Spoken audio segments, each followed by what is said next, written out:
Hello everyone! Mabuhay! I'm Julie and I'm a qualified Lahihoitaya, that's a practical nurse right here in Finland.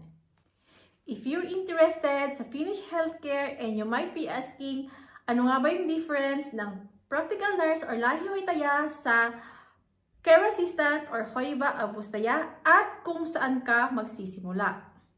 Today, I'm going to explain lahat ano ang duties namin, how the training works, and ano ang biggest difference namin ng Hoiva Avustajaa sa trabaho. So, let's get into the details, guys. Okay, let's start with the basic. Ang Lahihoitaya ay hindi lang isang care worker. It is a title-protected professional qualifications here in Finland. Meaning, kailangan mo talaga ng specific na training na tinatawag nila ditong vocational qualifications and social and health care or socially yatervisalan pero tutkinto. The training is around 3 years or 180 competence points sa isang vocational college or institute. Kukunin mo yan tapos ikaw ay officially registered sa Valvira, which is the National Health Authority. Sobrang importante yan para magtrabaho. Ngayon, ano nga ba talaga ang trabaho ng isang Lahihoitaya or practical nurse? Ang job scope namin ay holistic and very comprehensive. Basically, kami ang core caregivers. Ang trabaho ng practical nurse ay very hands-on, like daily patient care like feeding, washing, and mobility support. Giving medications like oral and injections. Wound care and first aid. Measuring vitals like BP, pulse, and temperature. Rehabilitation tasks like exercise assistance and therapy support. Patient documentation and reporting. And we also need to create, implement care plan for the clients. So parang combination siya ng care assistant at nurse duties sa Pinas.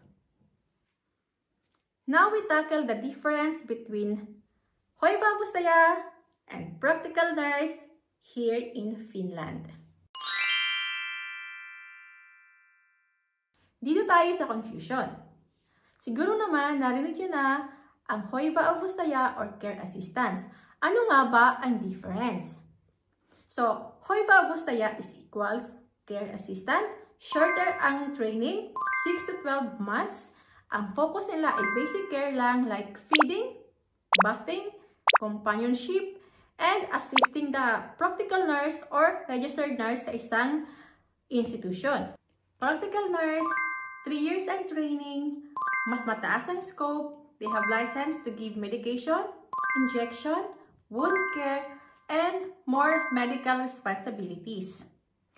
In short, practical nurse, licensed healthcare worker, habang si Hoiva Avustajaa or care assistant ay support role lamang. So, if you want a career na may greater responsibility and more secure career paths in Finnish healthcare, the Lahihoitaya qualification is the best target.